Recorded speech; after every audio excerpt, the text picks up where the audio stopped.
أعوذ بالله من الشيطان الرجيم بسم الله الرحمن الرحيم الحمد لله رب العالمين بارئ الخلائق أجمعين الحمد لأهله والصلاة على أهله الصلاة والسلام على سيد الأنبياء والمرسلين العبد المؤيد رسولنا المسدد المصطفى الأمجد الحبيب الأحمد النبي الأمي المكي المدني السراج المنير الكوكب الدري صاحب الوقار والسكينة المدفون بأرض مدينة سيدنا ونبينا وشفيع ذنوبنا وطبيب قلوبنا وحبيب نفوسنا ومولانا أبي القاسم محمد المصطفى صلى الله عليه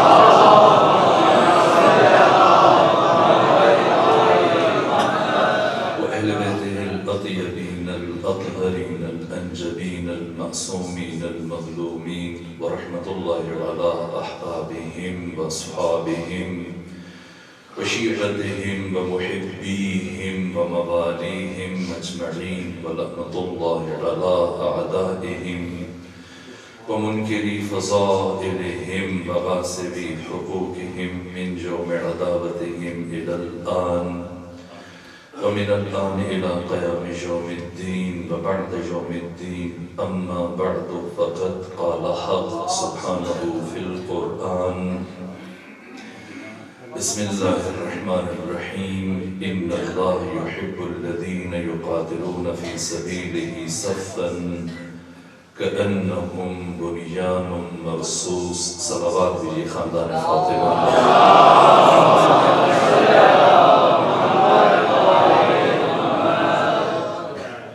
امام عاشر حضرت امام علی نقی علیہ آلہ فتحید والسلام جن کی کنیت ابو الحسن ثالث ہے،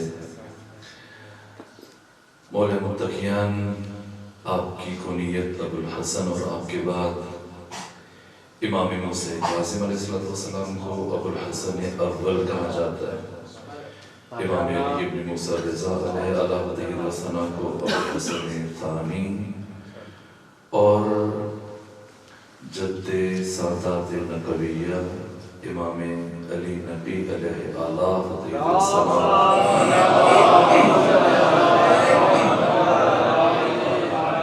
آپ کو ابو الحسن ثالث کہا جاتا ہے۔ حضرت کی میلاد منور 214 ہجری میں اور اسی طرح سے 254 ہجری میں آپ کی شہادت ہوئی، تقریباً 40 سال آپ کا سن ہے عمر مبارک، جس میں سے 5.5 پونے 6 سال کی عمر میں سب سے کم ترین امام ہے سن کے اعتبار سے، 12 ائمہ میں سے بعد از امام زمانہ جن کی امامت کا آغاز اس کم سنی میں ہوا، پہلی مرتبہ ابھی 6 سال بھی مکمل نہیں ہوئے اور امام علی نقی کی امامت کا آغاز ہوا اور تقریباً 34 سال کچھ مہینے آپ کا عہد امامت ہے، جس میں بنو عباس کے 7 حکمرانوں کے مقابلے میں آپ نے مکتب اہل بیت کو، دین اسلام کو، اسلام نبی محمدی کو بچا کے قیامت تک آنے والی باشعور نسلوں تک پہنچانے کا انتظام کیا اور ان 35 سالوں میں ایک لمحے کے لیے بھی کار امامت کو معطل نہ ہونے دیا۔ حضرت کا آغاز خود آپ دیکھ لیجیے، جو بدترین حکمران آپ کے عہد میں، سب سے پہلے مامون کی موت کے بعد اس کا چھوٹا بھائی معتصم برسر اقتدار آیا، جو حضرت امام محمد تقی علیہ السلام کا قاتل بھی اور بدترین فرد ہے کردار کے حوالے سے۔ اس کے زمانے سے حضرت کی امامت کا آغاز ہوا، اس کے بعد پھر واسق ہے، پھر واسق کی موت کے بعد اس کا چھوٹا بھائی متوکل، جس نے مسلسل 14 سال 2 مہینے اور 10 دن حکومت کی۔ جس طرح سے بنو امیہ میں سے کثیر ترین کردار یزید ابن معاویہ ابن ابو سفیان کا، اسی طرح سے بنو عباس میں سے کثیر ترین حکمران اور خلیفہ متوکل عباسی بلکہ خود امام علی نقی علیہ السلام نے اپنی کلام میں ارشاد فرمایا کہ اے متوکل، تم میں اور یزید ابن معاویہ میں کوئی فرق نہیں ہے۔ اگر تم میرے جد بزرگوار حسین ابن علی کے آہد میں ہوتے تو یقیناً تم میرے دادا حسین ابن علی کے قاتل ہوتے۔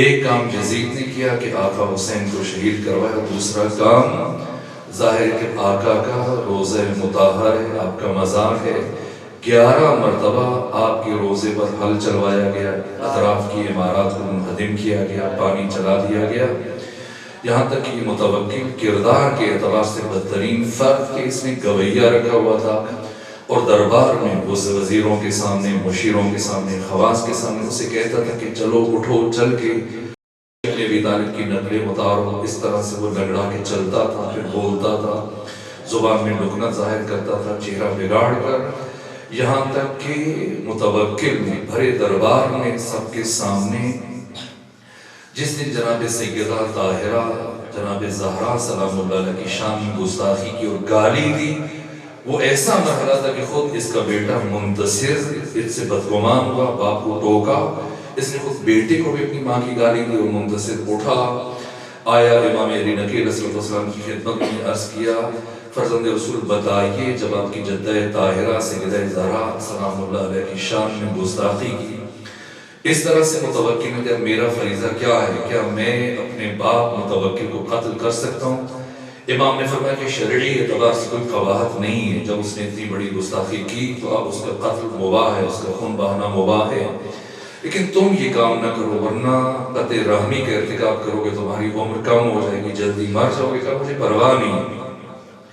یہاں تک کہ اسی شام میں اپنے ترک غلاموں کے ساتھ مل کر منتصر نے اپنے باپ متوکل کو رات کے وقت موت کے گھاٹ اتار دیا، پھر حکومت کی، لیکن جیسے امام نے فرمایا تھا 6 مہینے سے زیادہ منتصر حکومت نہ کر سکا۔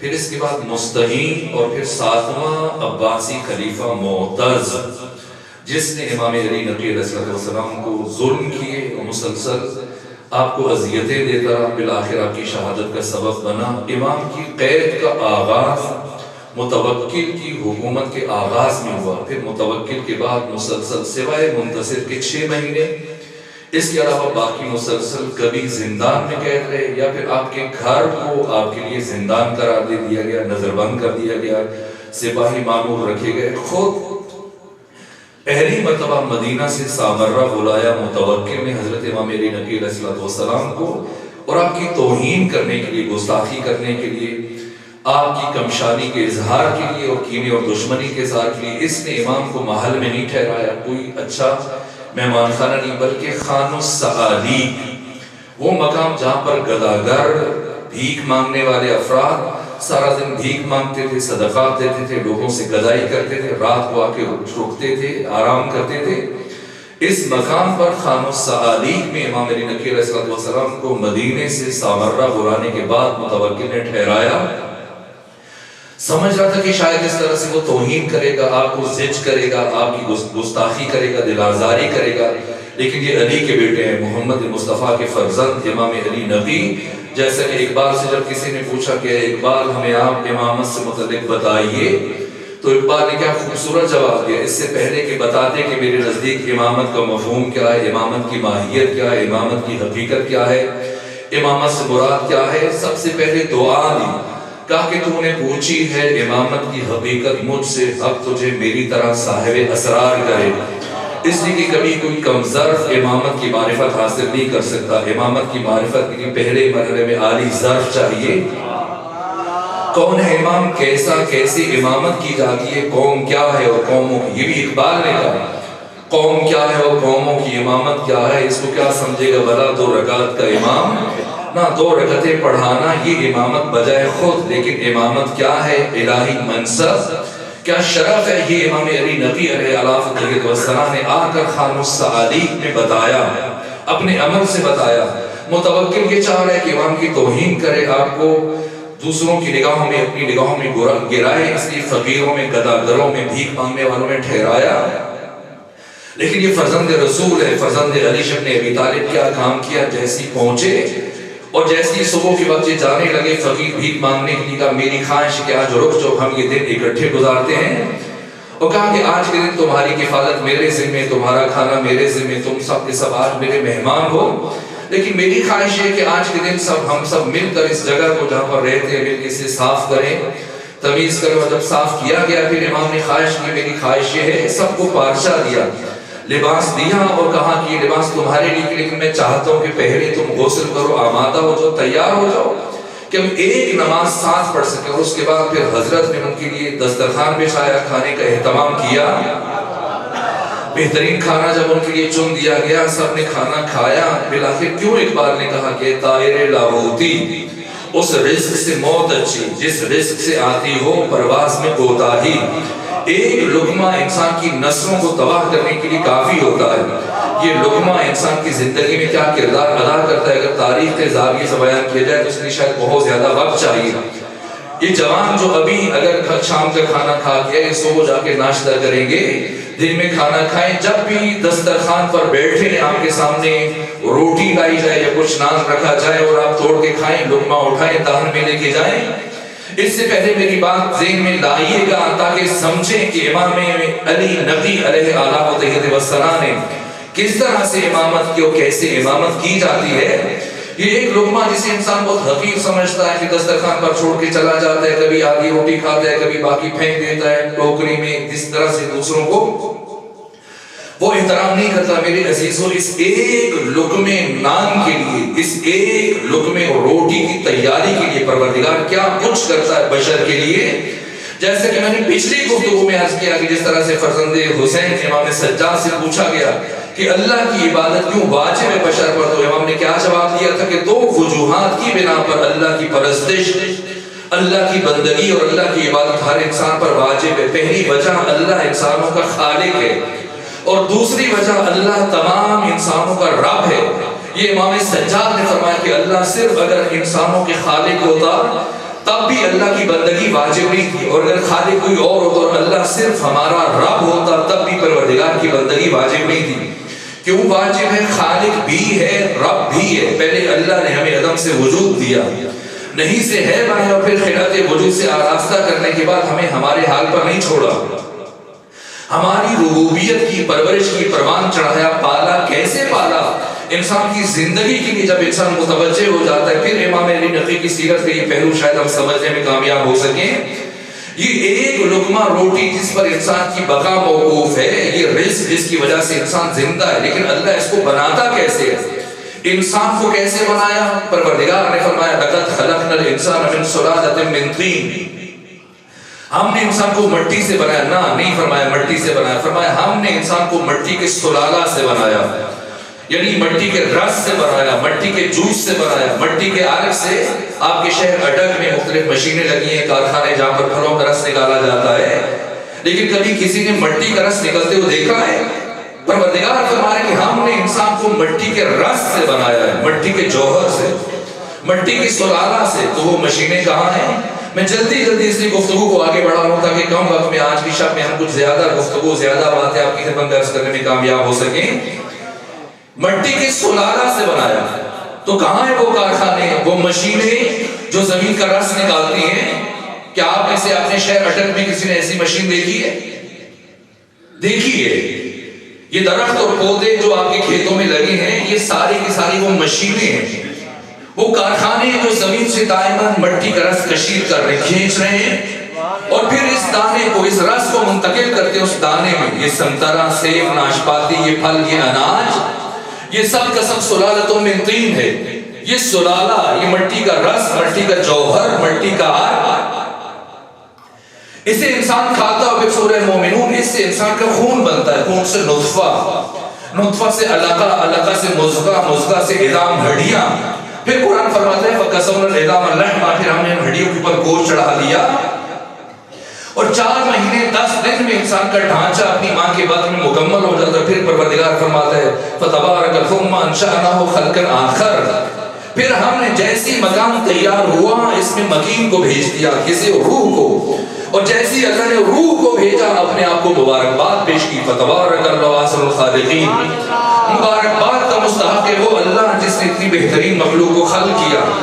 اور پھر یہ انسان اتنا ہی عرصہ اپنی ماں کے باطن میں گزارتا ہے، 4 مہینے 10 دن گزرنے کے بعد روح منتقل ہوتی ہے، پھر 4 مہینے 10 دن مزید بطن مادر میں گزارتا ہے، پھر دنیا میں آتا ہے، اور پھر دنیا میں آنے کے بعد حق تعالیٰ نے ربوبیت کا سلسلہ شروع کیا۔ پہلے مرحلے میں اللہ خالق عدم سے وجود دیا، دوسرے مرحلے میں پروردگار ہمارا رب ہے کس طرح سے ربوبیت کر رہا ہے۔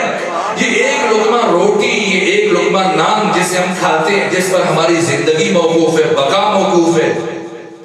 سب سے پہلے مرحلے میں آپ میں سے آپ کے دوست، آپ کے عزیز ایک کسان زمین میں ہل چلاتے ہیں، نرم کرتے ہیں، سینچتے ہیں، پھر بیج زمین کے اندر چھپا دیتے ہیں، دفن کرتے ہیں، اور یہ بیج جو مٹی میں گیا، مٹی میں مٹی ہو جائے، گل سڑ جائے، ختم ہو جائے، نابود ہو جائے، وہ کون سی ذات ہے جو زمین کے اندر، اس تاریکی کے اندر، مٹی کے اندر اس بیج کو شناختہ کرتی ہے؟ باب مدینہ العلم علی ابن ابی طالب نے فرمایا کہ الحمدللہ الذی خلق الحب وبرأ النسمہ، حمد اس خدا سبحان کی جس نے زمین کے سینے کے اندر بیج کو پھاڑا اور اس کے اندر سے کونپل نمودار کی، یہاں تک یہ کونپل زمین کے سینے کو چیرتے وہ باہر آتی ہے، اور اتنی نرم ہے کہ اگر پانی کی تیز دھار اس کونپل کو پڑے تو گر کے ٹوٹ جائے، ختم ہو جائے، لیکن اتنی مضبوط ہے کہ زمین کے سینے کو چیرتے وہ باہر آ رہی ہے، اور جیسے یہ کونپل باہر آتی ہے، بڑھتی ہے، پھر رفتہ رفتہ اس کے اوپر جب یہ بڑی ہو جاتی ہے، درخت بن جاتی ہے، پودا بن جاتی ہے کونپل، اب اس کے اوپر اناج اگتا ہے، پھر اس طرح اللہ نے ہوا کے ذریعے سے اس میں بالیدگی پیدا کی، پھر اس میں پانی سینچا گیا، اور پھر سورج کی روشنی نے اس کے اناج کو پکایا، چاند کی چاندنی میں اس اناج میں مٹھاس پیدا ہوئی، نظام شمسی متحرک کے مسلسل اس اناج کی تیاری میں، اور جب یہ اناج تیار ہو گیا، گندم آمادہ ہے، اور جیسے ہم نے تھریشنگ کی اور بھوسے سے گندم کو الگ کیا، تو کیا آپ کے شہر اٹک میں اب اس گندم کو آپ اٹھا کے کھاتے؟ نہ، اب دوسرے مرحلے میں اس گندم کو اس کا آٹا بنایا جاتا ہے، پیسا جاتا ہے، ایسا نہیں چمچ سے آٹا پھانکنا شروع کر دینا، اب اس میں پانی ڈال کے اسے گوندا جاتا ہے، تیار کیا جاتا ہے، پھر آگ روشن کی جاتی ہے، تندور جلایا جاتا ہے یا اس کے اوپر توا رکھا جاتا ہے، پھر آپ کے گھر سے مائیں بہنیں، آپ کی ازواج، آپ کی بہنیں، بیویاں، بیٹیاں، ان میں سے کوئی آگے اس کا پیڑا بنا کر روٹی بناتا ہے، اور جب روٹی پک جاتی ہے اور دسترخوان پر آتی ہے تو یہاں پر انسان لقمہ توڑنے لگتا ہے، تو نظام فطرت اور نظام قدرت و خدا سبحان انسان سے متوجہ ہو کر یہ فرماتے کہ انسان اس لقمے کو توڑ کر حلق میں اتارنے سے پہلے اتنا سوچ لینا کہ میں نے اس ایک لقمے نان کے لیے، ایک لقمہ روٹی کے لیے سارے نظام شمسی کو متحرک کر دیا ہے، اس لیے اب اسے اپنے حلق سے اتارنے سے پہلے سوچ لینا کہ لقمہ حلال کا یا حرام کا ہے، پاک ہے یا ناپاک ہے، طاہر ہے یا طیب ہے، کیا اثر ہے۔ لقمہ حرام نسلوں کو تباہ کر دیتا ہے، اسی طرح سے مان کر کھانے میں اگرچہ انسان کا پیٹ بھر جاتا ہے۔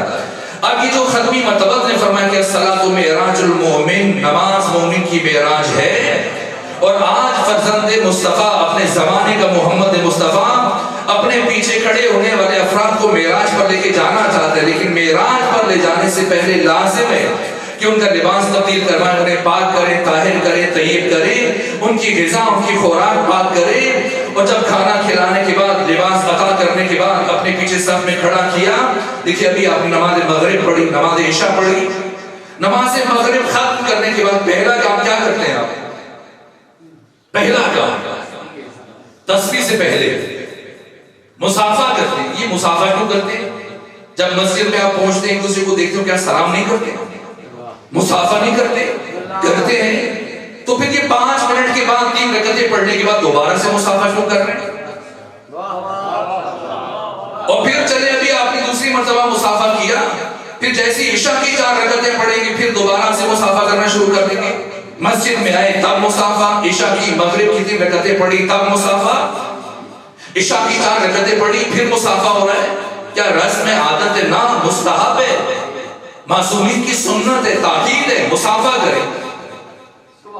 ابھی تو آپ کو 1 گھنٹے سے زیادہ ہو گیا، اور میری نگاہ میں جہاں تک مومن بیٹھے، میں نے کسی مومن کو نہیں دیکھا کہ دوسرے سے مصافحہ کرے، اور اگر شروع میں مصافحہ کر کے بیٹھے ہو 10 منٹ گزرنے کے بعد، آدھا گھنٹہ گزرنے کے بعد ایک مومن ہاتھ بڑھائے دوسرے مومن کو مصافحہ کرے تو وہ سوچے گا شاید تھک گئے ہیں، طبیعت ٹھیک نہیں، بھول گئے کہ پہلے مل چکے ہیں۔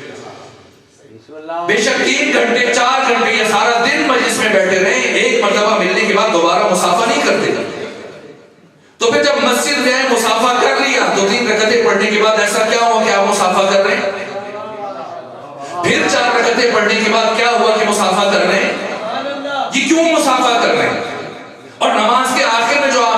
السلام علیکم ورحمۃ اللہ وبرکاتہ. کس سلام کسے پڑھ رہے ہیں؟ جیسے ہی آپ نے تشہد پڑھا، محمد و آل محمد پر درود بھیجا، اس کے بعد آپ سلام پڑھ رہے ہیں، السلام علیکم ایھا النبی. سب سے پہلے نبی پر سلام بھیجا، پھر کہا السلام علینا، خود ہم پر سلامتی ہو. اپنے پر سلام بھیجتا ہے انسان. پھر وعلی عباد اللہ الصالحین، صالحین پر سلام ہے. کون صالحین ہیں؟ مسلمین، مومنین، متقین، شہداء، صدیقین، ائمہ، مرسلین، سب شامل ہیں. اور پھر سب سے آخر میں آپ کیا کہتے ہیں؟ السلام علیکم. یہ کسی سلام بھیج رہے ہیں؟ کون بچا؟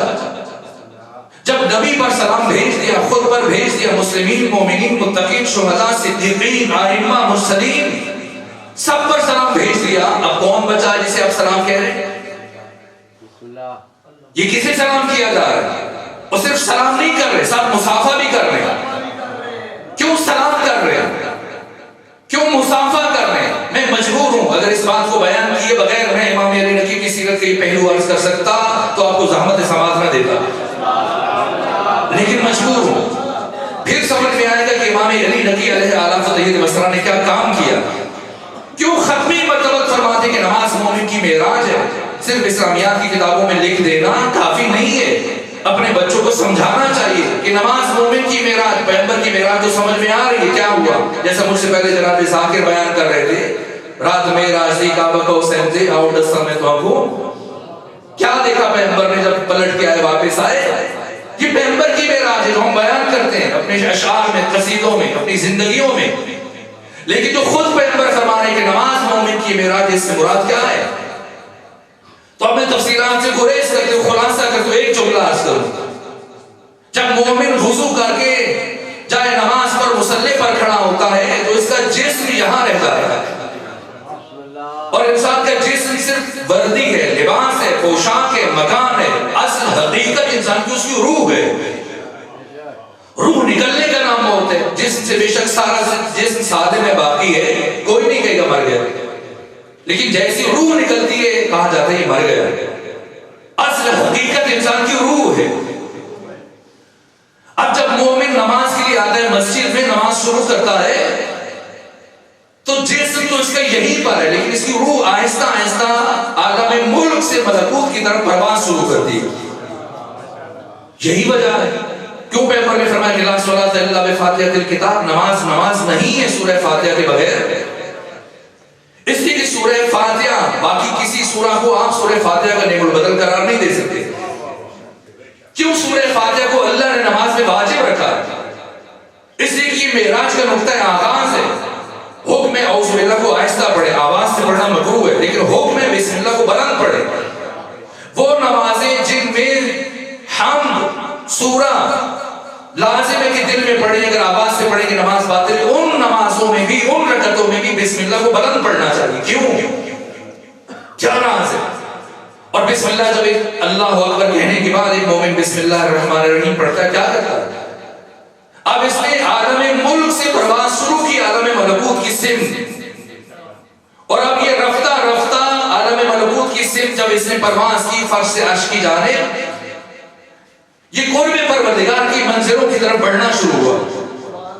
لیکن ابھی چونکہ فاصلہ زیادہ ہے، اس لیے کہہ رہا ہے بسم اللہ الرحمن الرحیم. شروع کرتا ہوں اس لفظ پر توجہ فرمائیے گا، شروع کرتا ہوں اس اللہ کے نام سے جو رحمان ہے، جو رحیم ہے. الحمدللہ رب العالمین، حمد ہے اس اللہ کے لیے جو تمام جہانوں کا پالنے والا ہے. الرحمن الرحیم، جو رحمان ہے، جو رحیم ہے. مالک یوم الدین، جو آخرت کے دن کا مالک. فوراً بعد کیا کہتے ہیں؟ فوراً بعد کہتے ہیں ایاک نعبد و ایاک نستعین، ہم صرف تیری عبادت کرتے ہیں، ہم صرف تم سے مدد چاہتے ہیں. یہ کیا ہو گیا؟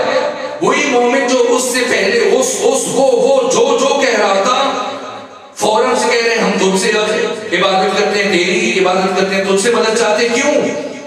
اس لیے کہ پہلے فاصلہ زیادہ تھا جب اس نے عالم ملک سے پرواز شروع کی تھی، لیکن رفتہ رفتہ جب عالم ملکوت سے قریب تر ہوتا چلا گیا، فاصلے سے مٹنا شروع ہوئے، قربتیں ایجاد ہونا شروع ہوئی.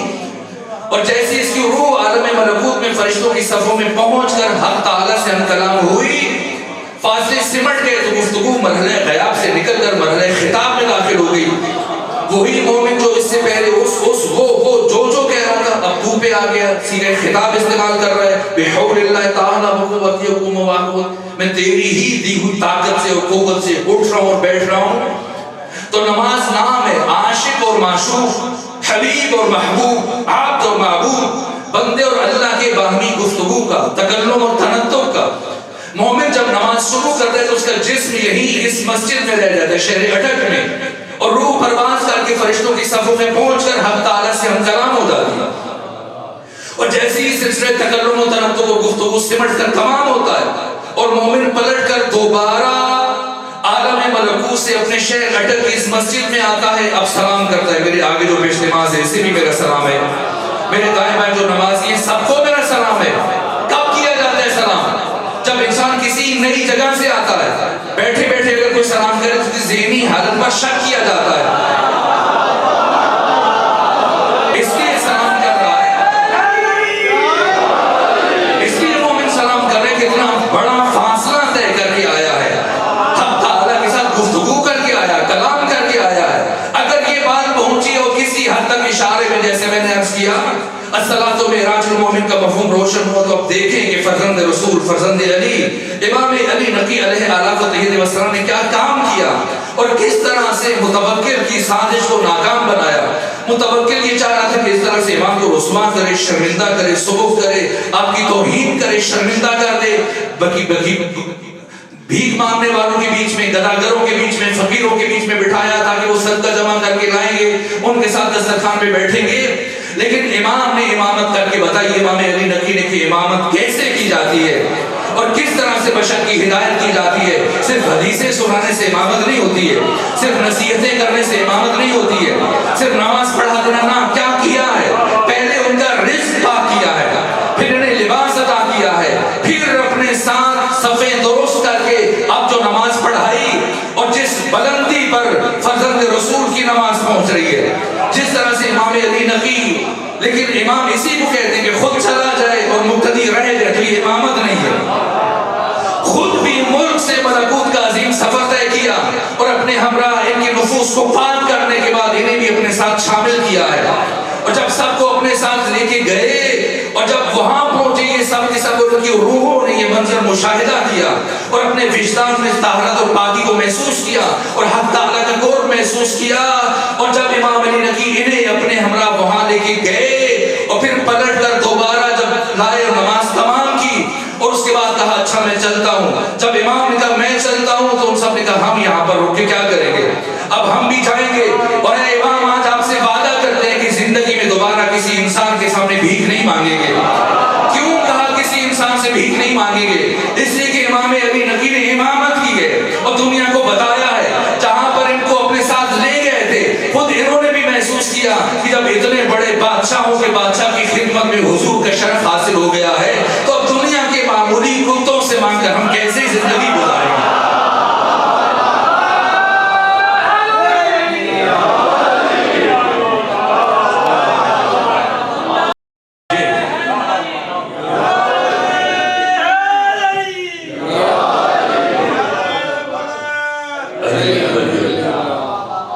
جب آپ نعرہ ولایت علی ولی اللہ لگا رہے ہیں تو میں چاہوں گا امام علی نقی کی سیرت کو یہیں پر روک کر چند جملے, چونکہ اس وقت جو ہمارے ملک میں ظلم ہو رہا ہے, مجھ سے میری عزیز نے خواہش کی کہ میں بارگاہ حضرت امام زمانہ میں کچھ عرض کروں, لیکن اگر وہ مجھے معاف کرو کسی دوسری فرصت کے لیے حضرت امام زمانہ کی شخصیت کو کہ جیسی توفیق ہو کہ جب بھی حاضر ہونے کا شرف حاصل ہو میں امام کی سیرت سے متعلق بیان کروں گا.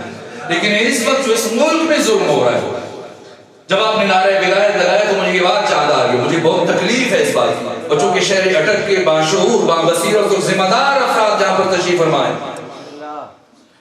اور ان دنوں میں جو ظلم ہوا اور ہو رہا ہے اور جو کوشش کی جا رہی ہے وہ شخصیت کہ اگر اس شخصیت کے تذکرے کو آپ ایک مرتبہ تاریخ اسلام سے باہر نکال دیں تو تاریخ اسلام کے طالب علم کو کوئی ایک واقعہ بھی ڈھنگ سے سمجھ میں نہیں آئے گا.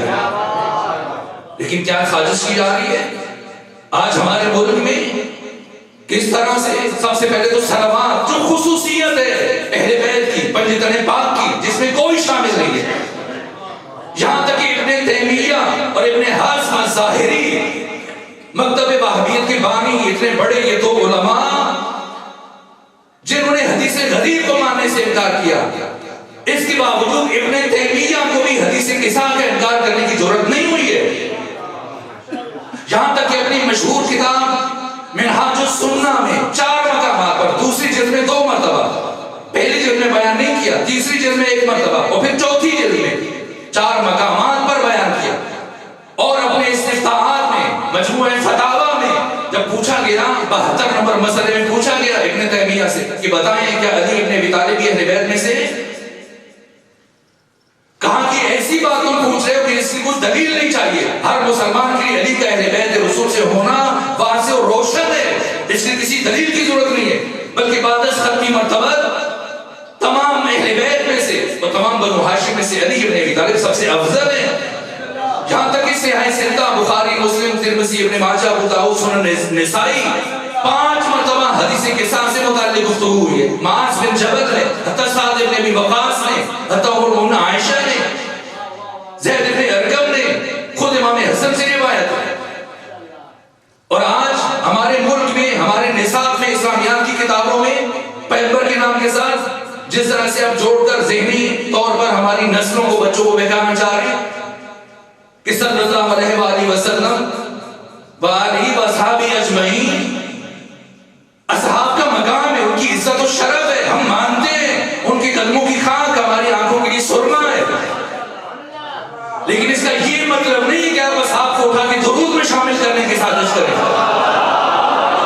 قطعی طور پر مملکت پاکستان میں ہم اس طرح کے ظلم کی اجازت نہیں دیں گے، مگر کیا خود اصحاب نے کبھی کہا کہ ہمیں اہل بیت میں شامل کریں؟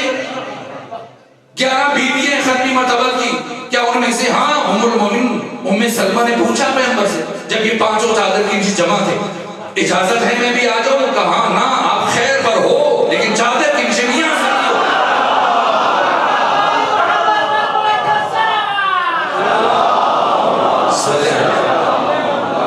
اور آج آپ کے سازش کرے ہو کہیں کہ یہ بھی اہل بیت میں سے، یہ بھی اہل بیت میں سے، نہ اصحاب کا مقام بجائے خود ازواج نبی کا۔ ان 6 کتابوں کا خلاصہ مشکات المصابیح، مشکات المصابیح میں باب مناقب اہل بیت میں 48 احادیث کو جمع کیا گیا، اور پہلی 2 حدیث قصہ سے متعلق ہے، اور عجیب بات ہے صاحبان فکر کے لیے خود علماء سوچیں، جب باب مناقب اہل بیت لکھا اور 48 احادیث، ایک حدیث بھی ازواج رسول سے متعلق نہیں ہے، پیغمبر کی بیویوں سے متعلق ایک حدیث بیان نہیں کی، خود بخاری میں، مسلم میں، موطا امام مالک میں، ترمذی میں، ابن ماجہ میں، ابو داؤد میں، دوسری بڑی بڑی کتابوں میں، حتی جو شروحات لکھی گئی امام ابن حجر اسقلانی نے فتح الباری میں، امام شمس الدین ذہبی نے، امام ابن تیمیہ نے، ابن حزم الظاہری نے، اور تمام کی تمام شخصیتوں نے، حتی وہ شخصیت کے پاک و ہند میں جس نے مکتب اہل تسنن کی بنیاد رکھی، شاہ ولی اللہ دہلوی نے ازالۃ الخفا میں، آج تک جتنے بھی کتابیں لکھی ہیں باب مناقب اہل بیت الگ لکھا ہے، باب مناقب ازواج نبی الگ رکھا ہے، نہ ازواج نے ایسا دعویٰ کیا، نہ آج تک کسی محدث نے کسی زوجہ کو شامل کرنے کی کوشش کی، تو آج آپ کو کیسے ضرورت ہوگی؟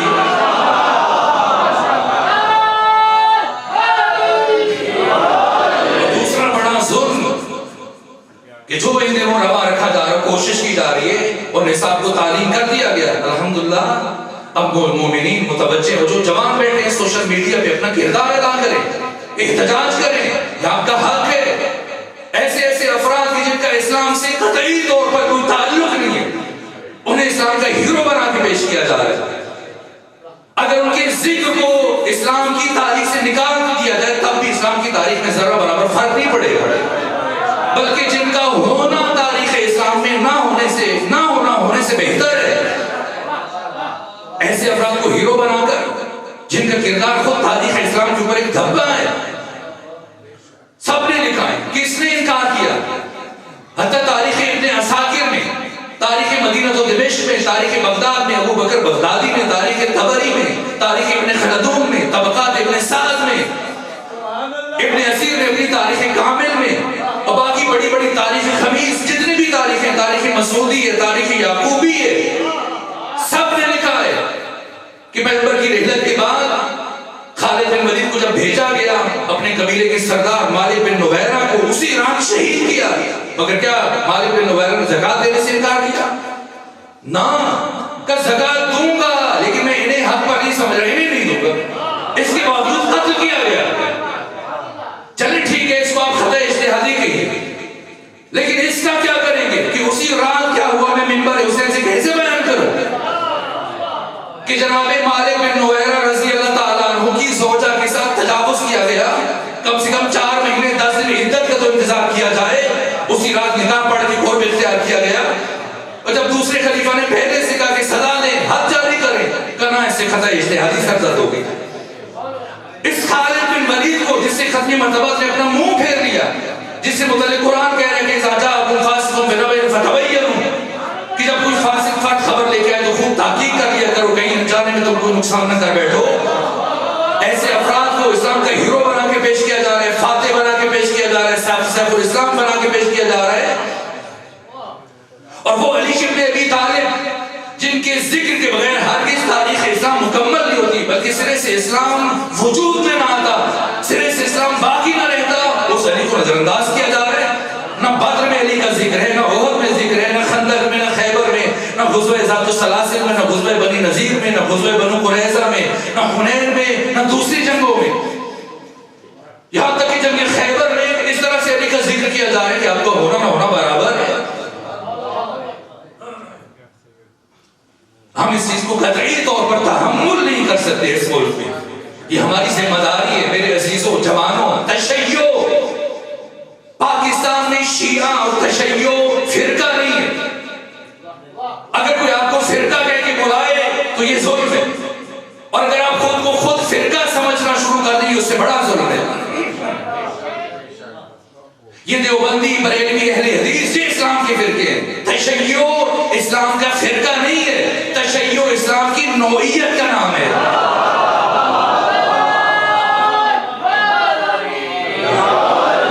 تشیع اسلام کا محافظ ادارہ ہے، تشیع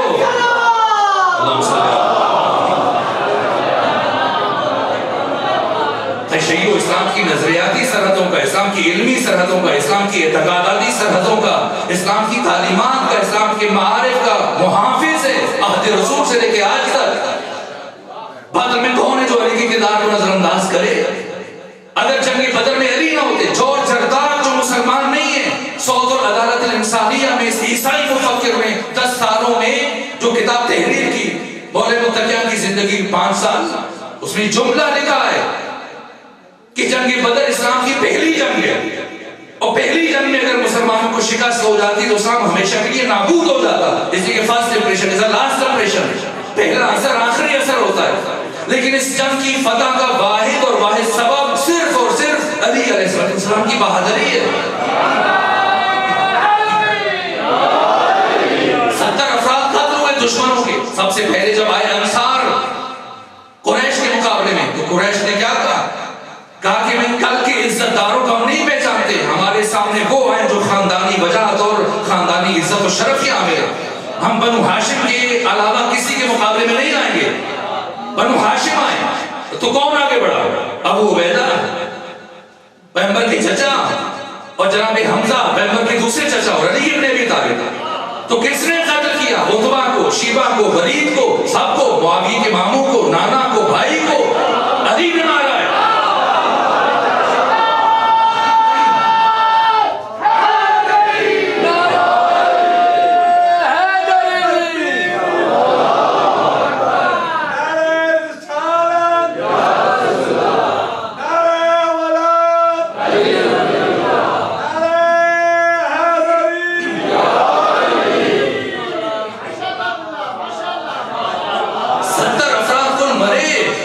دشمن کے جنگ بدر میں، اور 36 افراد کے قتل کرنے میں تنہا علی ہے، وہ دوسرا شریک نہیں ہے، اور باقی 34 افراد کے قتل میں بھی علی شامل ہے۔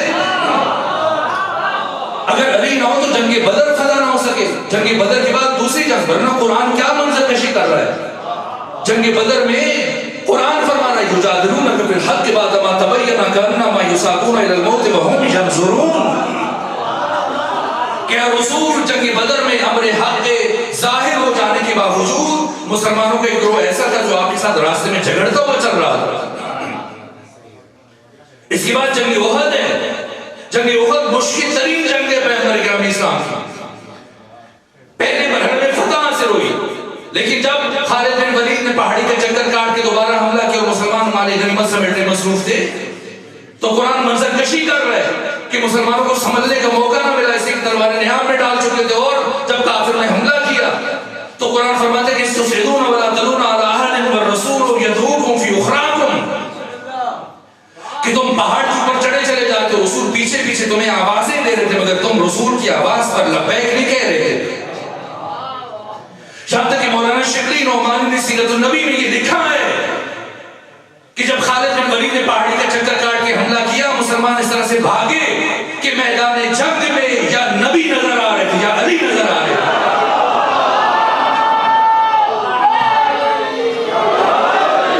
مجھے بتائیے کہ اگر اس روز جنگ احد اور میدان احد میں سے علی بھی پیغمبر کو چھوڑ کے چلے جاتے تو آج اسلام کہاں پہ ہوتا ہے؟ لیکن یہ تنہا علی ہے جو دیوانہ وار مسلسل شمع کی طرح سے، ورنہ شمع رسالت کے پروانے تو چھوڑ کے جا چکے ہیں. صرف علی ہے جو برابر پیغمبر کرام اسلام کا طواف کر رہے ہیں، تیزی سے آپ یہ چکر لگا رہے ہیں. کوئی دشمن، کوئی کافر، کوئی منافق، کوئی فاسق، کوئی منافق آپ کو نقصان پہنچانے میں کامیاب نہ ہو جائے. ہزاروں دشمن کوشش ہے کہ آج پیغمبر اکیلے ہیں، صرف علی پاس ہیں، ختم کر دیا جائے. لیکن صرف علی ہے جو دیوانہ وار پیغمبر کے طواف کر رہے ہیں، پیغمبر کا دفاع کر رہے ہیں. اور جب جنگ پورے عروج پر ہے، لڑائی پورے عروج پر ہے، بالآخر علی کی ایک تلوار ہے، ہزاروں تلواروں کے ساتھ دیر سے ٹکرا رہی ہے. کب تک ٹکراتی؟ لوہا ہے ٹوٹ جاتا ہے. ایک مرحلے پر جب جنگ پورے عروج پر ہے، علی ابن ابی طالب کی تلوار ٹوٹ گئی. مجھے بتائیں میدان جنگ میں اگر کسی سپاہی کی کلاشنکوف، اس کی بندوق، اسلحہ خراب ہو جائے، بڑے سے بڑا بہادر کیا کرے گا؟ ہمت ٹوٹ جائے گی، حوصلہ ختم ہو جائے گا، خود کو دشمن کے حوالے کر دے گا. لیکن علی ابن ابی طالب نے اقبال کی زبان میں قیامت تک آنے والے انسانوں کو سمجھایا کہ کافر ہو تو شمشیر پہ کرتا ہے بھروسہ، مومن ہو تو بے تیغ بھی لڑتا ہے سپاہی. تلوار ٹوٹ چکی ہے لیکن ہمت جوان ہے. چشم فلک نے علی ابن ابی طالب کی شجاعت کا یہ عجیب منظر دیکھا ہے. ٹوٹی ہوئی تلوار کے ساتھ علی ابن ابی طالب کچھ دشمنوں کو اس ٹوٹی ہوئی تلوار کے ساتھ، بعضوں کو اپنے بکوں سے، بعضوں کو اپنے پاؤں کی ٹھوکروں سے، بعضوں کو اپنے گھوڑے کی ٹاپوں سے اس عجیب انداز سے جہاد کر رہے ہیں. اور پروردگار عالم نے جب یہ منظر دیکھا کہ ادھر میرا اکیلا شیر، ادھر میرا اکیلا شیر، اور وہ بھی نہتا، اور برابر میں دشمن کا ہزاروں کا لشکر اور پوری طرح اسلحہ جنگ سے لیس، تو ایسے عالم میں پروردگار نے آسمان سے تلوار اتاری اور سورہ حدید میں اس کا ذکر فرمایا. اور جس کا نام ذوالفقار تھا، اب تلوار کے آتے ہی، ذوالفقار کے آتے ہی امنگیں اور بڑھی، ولولے اور بڑھے، جذبے اور بڑھے. اور ذوالفقار کے ملتے ہی علی ابن ابی طالب نے کچھ ایسے تابڑ توڑ، ہمت شکن اور حوصلہ شکن حملے شروع کیے کہ ہزاروں دشمن ٹانگیں سر پر رکھ کر میدان سے بھاگ نکلے. یہ پہلی جنگ ہے اور واحد جنگ ہے جس میں علی ابن ابی طالب نے دشمن کا تعاقب کیا اور وار کرنے شروع کیے اور انہیں کاٹنا شروع کیا. آسمان کے ملائک، آسمان کے فرشتے اور آسمان کے کرسی جو علی ابن ابی طالب کی شجاعت کے مناظر آسمان کی کھڑکیاں کھول کر دیکھ رہے تھے کہ کس طرح سے تنہا علی ہزاروں دشمنوں کا اس پہ جگری سے مقابلہ کر رہے ہیں. اب ان کا پیمانے صبر لبریز ہو گیا. اللہ سے اجازت مانگی اور جب اجازت مل گئی اب جبریل آگے آگے اور باقی فرشتے پیچھے پیچھے. اور ابھی یہ فرشتے زمین پر نہیں آئے تھے کہ آسمان اور زمین کی درمیانی فضاؤں میں یہ ترانے گونج اٹھے، یا علی لا فتح الا علی ولا سیف الا ذوالفقار. اے علی، آسمان کے فرشتے بھی یہ مان گئے کہ اس کائنات میں اگر کوئی تلوار ہے تو صرف ذوالفقار ہے، اور اگر کوئی شجاع ہے تو صرف علی ہے.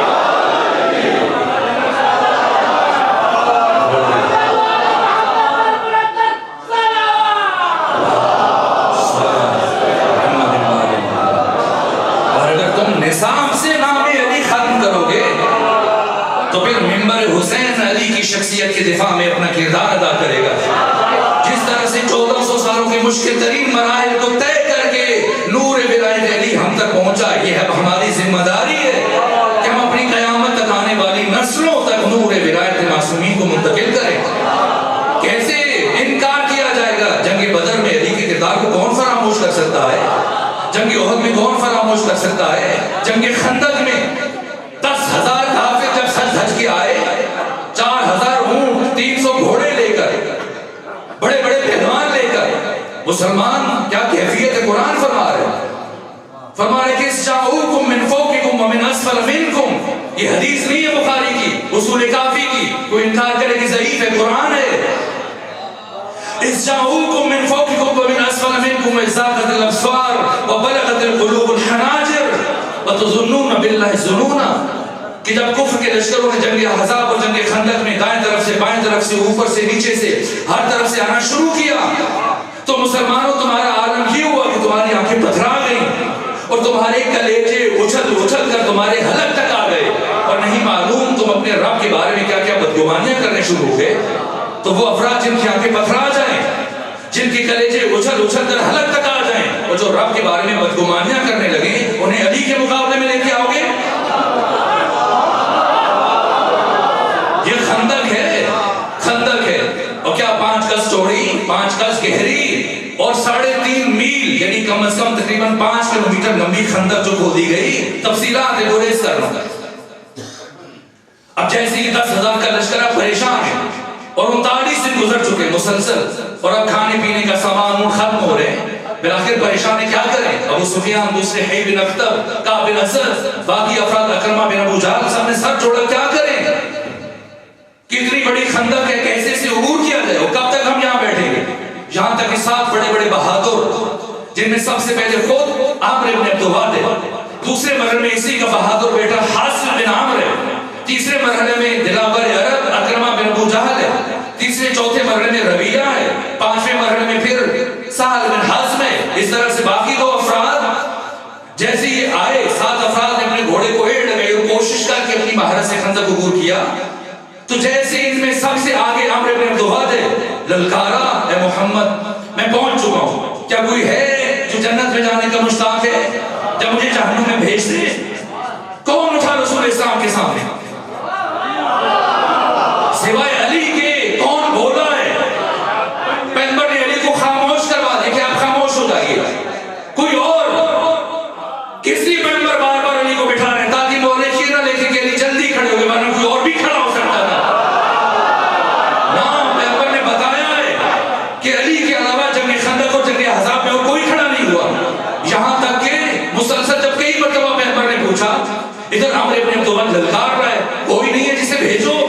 یہاں تک کہ اس نے اتنی بڑی جسارت کی کہ آگے بڑھ کر اس نے اپنے نیزے کی ہنی سے رسول اسلام کے اس خیمے کو چیر دیا، اور اس ترپال کو چیرنے کے بعد اس کپڑے کو اٹھا کر پیغمبر کی طرف جسارت کر کے کہا، محمد اگر کوئی اور نہیں آتا خود آ جاؤ. چیخ چیخ کر میرا گلا خشک ہو گیا. یہاں ختمی مرتبہ نے عجیب جملہ اپنی زندگی میں پہلی مرتبہ ارشاد فرمایا، فرمایا من لہذا القلب، من لہذا القلب، کون ہے جو اس کتے کا منہ بند کرے؟ صاحب خلق عظیم نے آج وہ ملا اٹھ کے یہ نہ کہے کہ پیغمبر گالیاں دیتے تھے، نا، پیغمبر گالی نہیں دے رہے. ممکن یہ ختمی مرتبہ کی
ہم جواب دو کہ مولانا صاحب پتہ لگے کہ سارے ملائکہ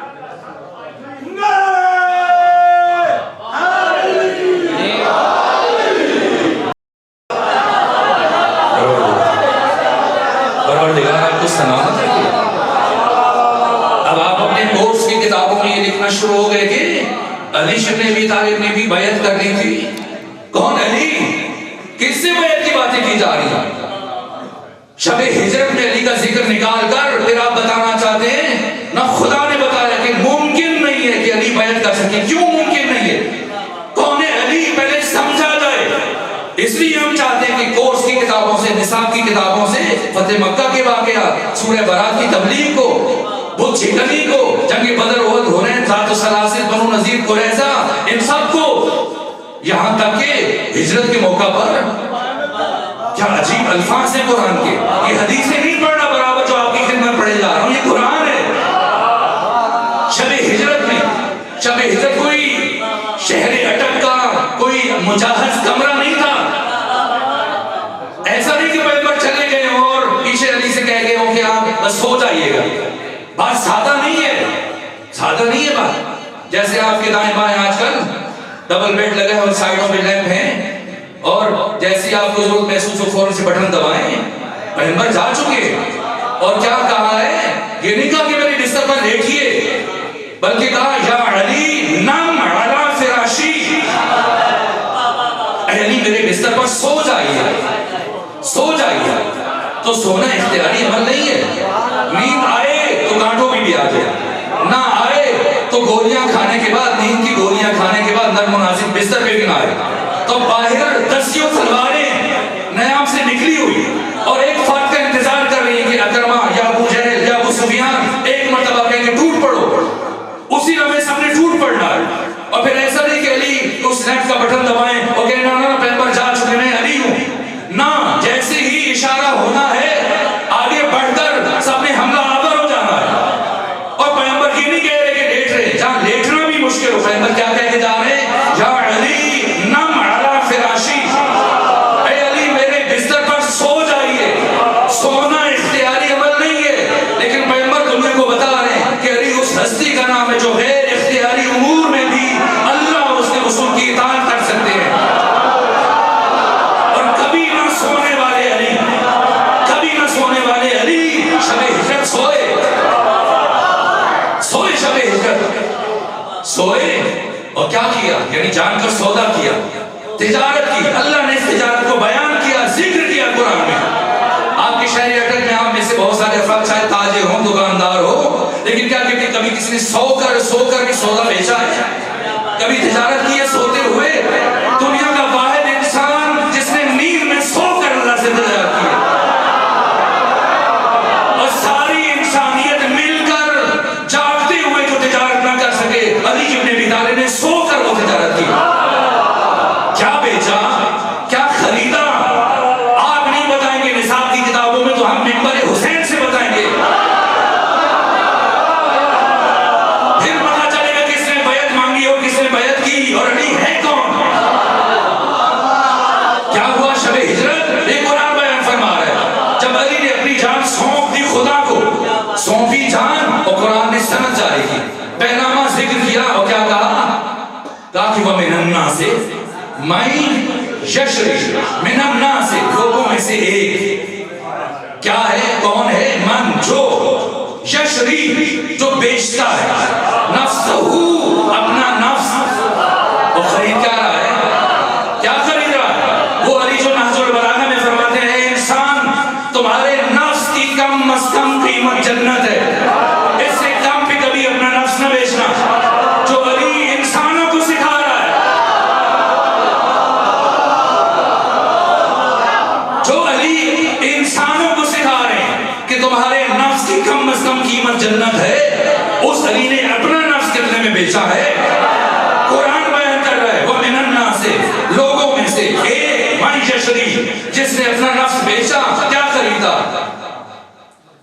یشری نفسہ، اپنا نفس بیچا، مرضات اللہ، اور اللہ کی رضا خرید لی۔ تو شب ہجرت بس ختم کر رہا ہوں، بہت کچھ بیان کرنا چاہ رہا تھا، خیبر تک پہنچنے سے پہلے لیکن لازم ہے کم سے کم کسی حد تک پیغام پہنچا ہے. ان لفظوں میں ختم کر رہا ہوں گفتگو کو. شب ہجرت علی نے بستر خط کی مرتبہ پر سو کر کیا بیچا کیا خریدا؟ پھر بیعت کی بات کیجیے گا. شب ہجرت علی نے اپنا نفس خدا کو بیچ دیا. نفس علی خریدار خدا ہے. علی نے بیچا اور بدلے میں کیا خریدا؟ رضائے خدا. وَمِنَ النَّاسِ مَن يَشْرِي نَفْسَهُ ابْتِغَاءَ مَرْضَاتِ اللَّهِ وَاللَّهُ رَءُوفٌ بِالْعِبَادِ.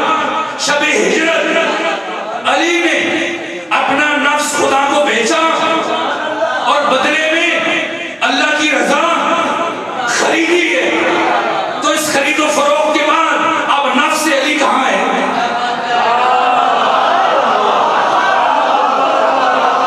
نفس علی کہاں ہے؟ اب شب ہجرت کے بعد نفس علی جس نے خریدا اس کے پاس ہے. نفس علی خدا کے پاس ہے. اور اللہ کی رضا علی کے پاس ہے. تو نفس علی خدا کے پاس اور رضائے خدا علی کے پاس. پھر سونے تاکہ بات پہنچے. شب ہجرت نفس علی خدا کے پاس, رضائے خدا علی کے پاس. اب اگر کسی کو علی ابن ابی طالب سے بیعت لینے کا شوق ہے تو خدا کے پاس ہے.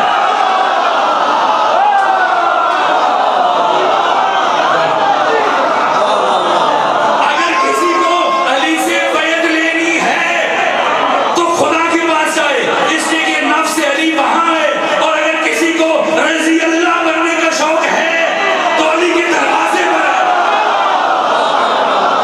اگر سر علی کے دروازے پر جھک گیا تو سمجھو رضی اللہ ہے, اور اگر مقابلے میں آ گیا پھر رضی اللہ نہیں ہے, لعنت اللہ ہے.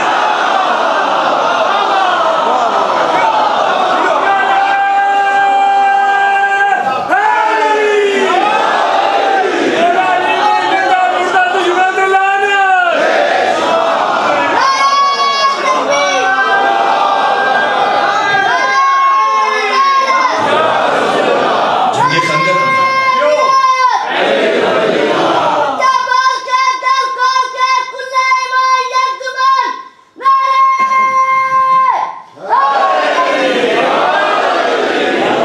عزت علی, اگر کسی نے عزت علی میں کیسے عرض کروں؟ ہم تو علی کے فضائل بھی اس طرح سے بیان نہیں کر پاتے ہیں, کیسے بیان کروں؟ آپ میں سے بہت سارے افراد ہیں جنہوں نے حرم علی کی, بس آخری جملہ عرض کروں, مولا متقیان کے حرم کی زیارت کا شرف حاصل کیا ہوگا.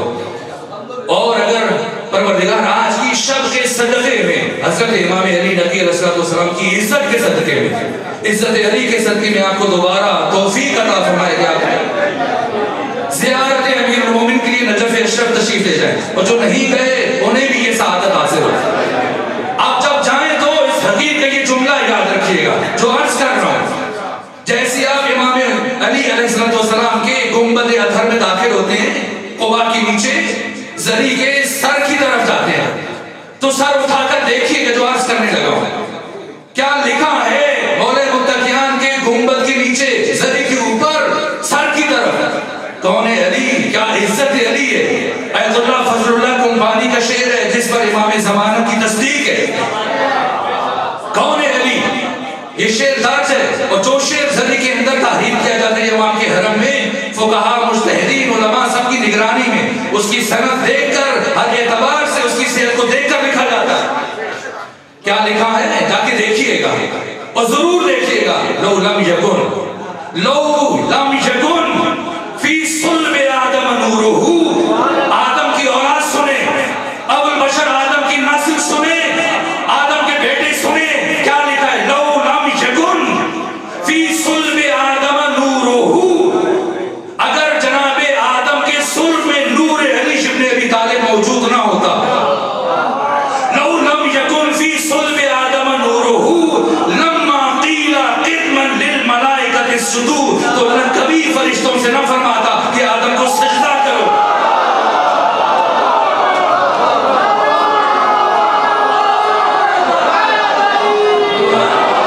یہ عزت علی ہے, یہ مقام علی ہے. یہ علی ہیں جنہوں نے ساری زندگی بشر کو ہمیشہ خدا کی طرف متوجہ کیا، کبھی اپنی طرف متوجہ نہیں کیا. علی وجہ اللہ ہے، علی آیت اللہ العظمیٰ ہے.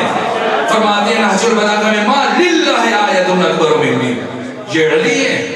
آج اگر انسانیت باقی ہے، آج دین باقی ہے، انسانیت کا شرف باقی ہے، تو صرف اور صرف علی اور علی کی اولاد کی وجہ سے. اصحاب کرام ہماری آنکھوں کا نور، ہمارے دل کا سرور، ہماری آنکھوں کی ٹھنڈک ہے. سید سجاد میں صحیفہ سجادیہ میں صحابہ کرام کے حق میں دعائے خیر فرمائیے. صحابہ رسول کی زحمتیں، محنتیں، ان کی کاوشیں، پروردگار کیا ان کا اجر محفوظ ہے. لیکن جب بات قیادت، سیادت، امامت اور رہبری کی ہو تو پورے احترام اور اکرام کے ساتھ ساتھ استعداد، صلاحیت، لیاقت اور قابلیت کو دیکھا جائے گا. کون ہے علی؟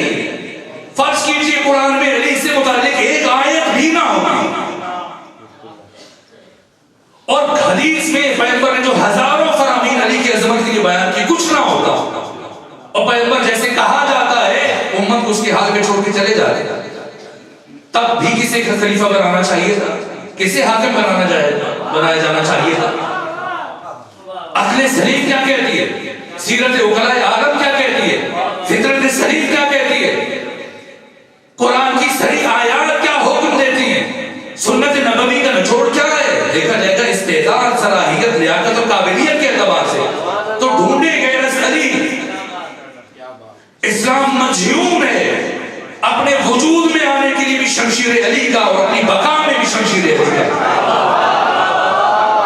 اگر بدر میں علی کی شمشیر نہ ہوتی، اگر احد میں نہ ہوتی، اگر خندق میں نہ ہوتی، خندق میں عامر بن عبدالوہاب کس نے مقابلہ کیا؟ اس کے بیٹے حسن بن عامر کو کس نے مارا ہے؟ اکرمہ بن ابو جہل کو کس نے مارا ہے؟ صرف ایک ہے، ابن خطاب بھاگ رہا تھا، انصاف میں سے ایک بھاگ رہا تھا. تو کسی نے سوچا کہ ابھی بہتی گنگا میں ہاتھ دھو لیں، ہمارا بھی نام آ جائے کہ ہم نے چلے پیچھے سے بھاگ رہا ہے تو ایک تلوار مارے. اس نے مڑ کے دیکھ لیا. طبقات ابن سعد میں دوسری جلد میں اور تاریخ طبری کی تیسری جلد میں ابن جریر طبری نے اور باقی محدثین اور سیرت نویسوں نے یہ بات لکھی ہے. ایک فرد بڑا پیچھے سے دوڑتا ہوا پہنچا اور تلوار چارہ کے مارے، تو اس نے بھاگنے والے جو آگے بھاگ رہا تھا علی کے ڈر سے، اس نے سوچا کہ علی کا کام تو نہیں ہے کہ کسی فراری کا پیچھا کرے، کسی بھاگنے والے کا پیچھا کریں. اس لیے جو بھاگ رہا ہے وہ علی سے زندگی کی بھیک مانگ رہا ہے، اور یہ ممکن نہیں کہ جو علی سے مانگے علی سے رد کر دے. علی تو میدان جنگ میں اپنی شمشیر بھی دشمن کے حوالے کر دیتا ہے مانگنے پر. علی کا شیوا نہیں ہے. یہ کون ہے؟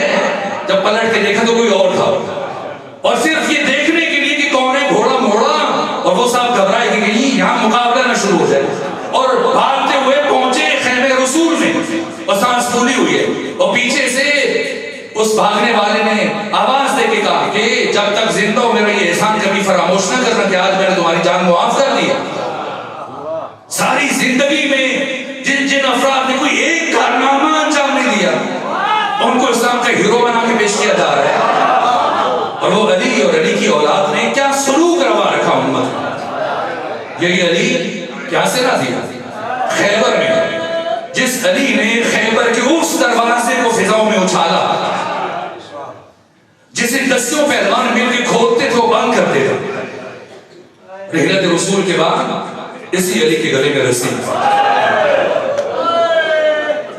اور ایک یہودی ہے جو ہمسایہ ہے پیغمبر اسلام اور ذات علی بن ابی طالب کا، جیسے اس کی نگاہ پڑی کہ چند اوباش علی کے گلے میں رسی ڈال کے لے کے جا رہے ہیں، جیسی نگاہ پڑی وہی کہا لا الہ الا اللہ محمد رسول اللہ علی علی اللہ. ایک مرتبہ جناب ابوذر آگے بڑھے کہ پیغمبر 10 سال تک تمہیں قرآن سناتے رہے، دین کی تبلیغ کرتے رہے، تب تم نے کلمہ نہیں پڑھا، آج ایسا کیا دیکھا؟ کہ میں نے چند سال پہلے 3 سال پہلے اسی علی کو جنگ خیبر میں لڑتے ہوئے دیکھا تھا کہ تنہا اس علی کے آگے ہزاروں کا لشکر دوڑ رہا تھا، اور آج چند اوباش اسی علی کے گلے میں رسی ڈالے.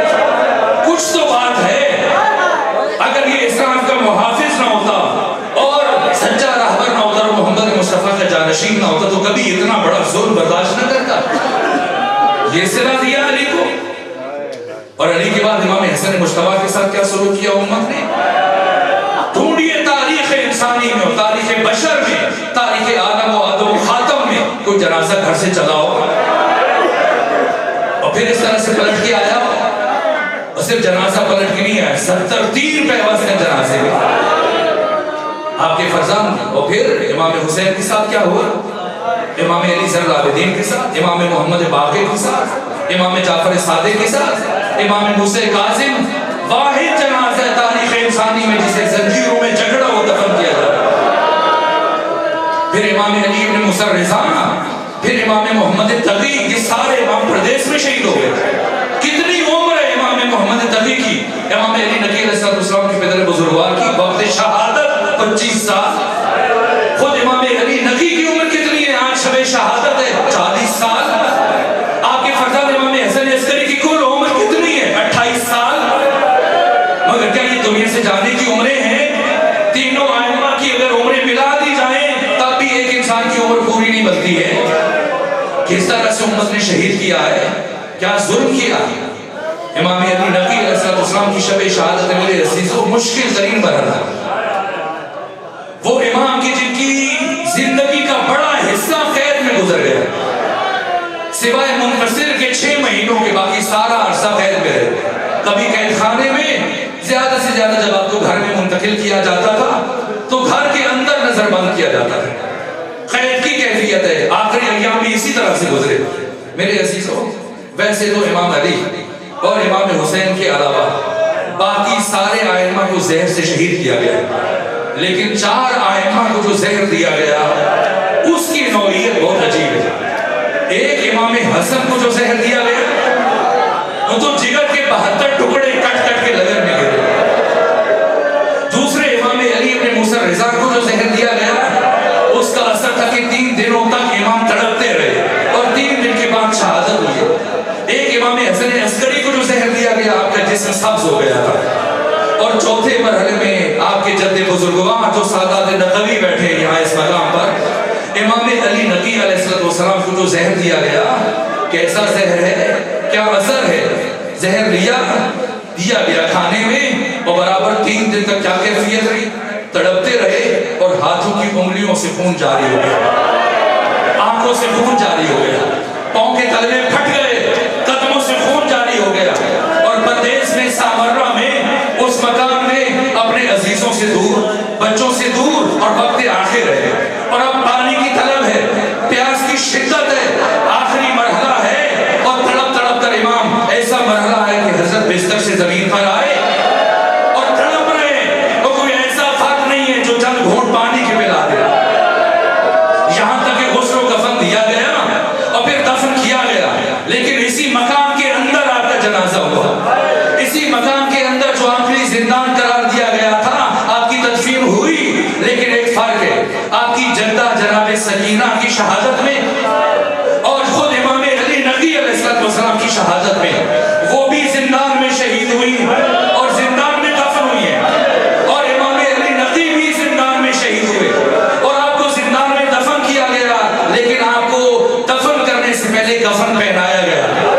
آپ کو دفن کرنے سے پہلے آپ کے فرزند نے غسل دیا ہے، لیکن جناب سکینہ جس زندان میں دفن ہوئی ہے غسل کے لیے پانی موجود نہیں تھا، کفن نہیں دیا گیا. یہاں تک کہ آج سے 700 سال پہلے ایک عالم بزرگوار کو جب جناب سکینہ خواب میں آئی ہے کہ میری قبر میں پانی جا رہا ہے تو میری قبر میں اس پانی کو روکا جائے، دوبارہ سے قبر کشائی کی جائے، لیکن انہیں ہمت نہ پڑی.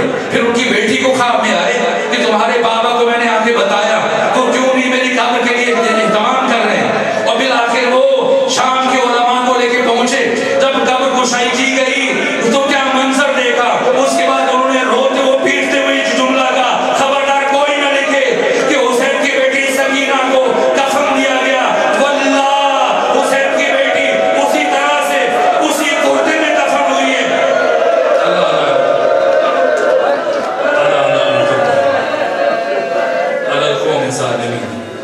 وسيعلم الذين ظلموا أي منقلب ينقلبون. پروردگار بحق وجود مبارک حضرت امام علی نقی علیہ آلاف و طیب والسلام ہماری اس عبادت کو اپنی بارگاہ میں قبول فرما پروردگار، ہماری اس عبادت کے لیے اپنی بارگاہ سے اجر عظیم قرار دے پروردگار، ہم سب کو ائمہ معصومین علیہ السلام کی معرفت عطا فرما، ہم سب کو متبع امامت کا شاگرد بننے کی توفیق عطا فرما، ہم سب کو مقام اہل بیت اور مقام امامت کے دفاع کی توفیق عطا فرما پروردگار، امام زمانہ کے سپاہیوں کی حفاظت فرما، بالخصوص امام زمانہ کے وہ سپاہی جو شام میں جناب سکینہ بنت الحسین اور ثانیہ زہرا سلام اللہ علیہ کے حرم کے دفاع میں شب و روز مصروف رہتے ان کی حفاظت فرما، انہیں کامیابیاں عطا فرما، ہمیں بھی آپ کا سپاہی بننے کی توفیق عطا فرما پروردگار، اس مجلس میں جو مومنین اپنے گھروں سے چلے اپنے دل میں حاجات لے کر دعائیں لے کر بحق کے امام علی نقی علیہ السلام ہر مومن کی ہر حاجت کو پورا فرما، جتنے بھی مومنین بیمار ہیں بالخصوص بزرگوار فرما ان کی فرزند علی نے پروردگار بحق کے امام علی نقی انہیں شفاء کامل و عاجلہ عطا فرما، جو مومنین بے اولاد ہیں انہیں اولاد صالح عطا فرما، جو رحلت کر گئے سب کو جوار نبیت میں جگہ عطا فرما، جو مومنین مومنات کسی مشکل میں گرفتار ہیں پروردگار ان کی مشکلوں کو آسان فرما، تمام حاضرین پر اپنی خاص نعمتیں رحمتیں اور برکتیں نازل فرما، اور جو مومن اپنے دل میں کوئی بھی دعا لے کے آئے امام علی نقی کی عزت کے صدقے میں پروردگار ہر مومن کی ہر دعا کو مستجاب فرما بحق محمد و آل محمد، اللہم صلی علی محمد و آل محمد، ماتم حسین